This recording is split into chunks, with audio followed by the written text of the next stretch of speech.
Here's the difficulty. You identified 62 billion rand lost to corruption, and you'll correct me if my figures are wrong.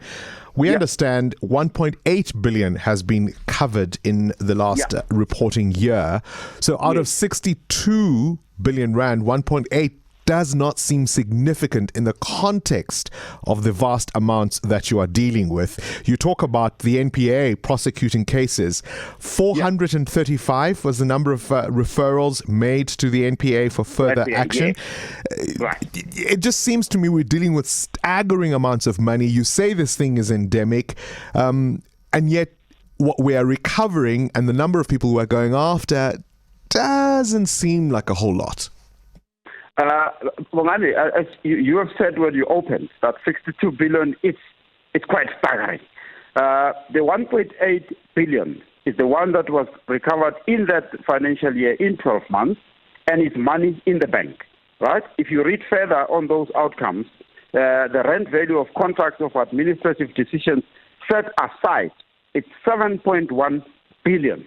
And after setting aside a contract, the next step now is to ensure that we do what the lawyers call just and equitable recovery.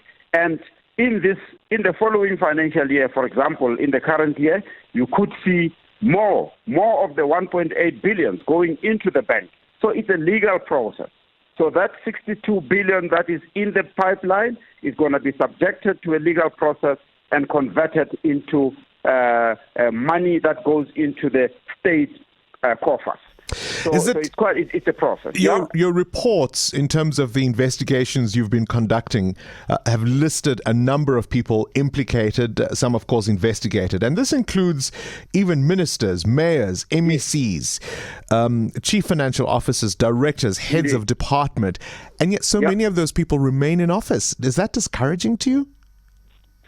We are on record, Bongani, saying generally, our observation is that the disciplinary processes are dealt with not at the speed at which we expect. And we have said that, and SCOPA has come in to say all of those that have been referred will be called to account to say why is it that action is not taken speedily. Remember, when we refer the matters for action, they are also still subjected to some due process.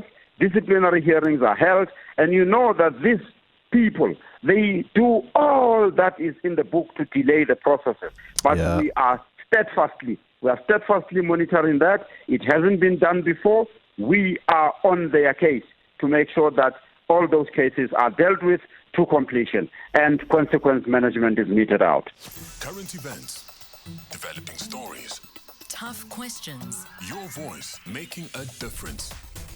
This is Breakfast with Bongani Bingwa.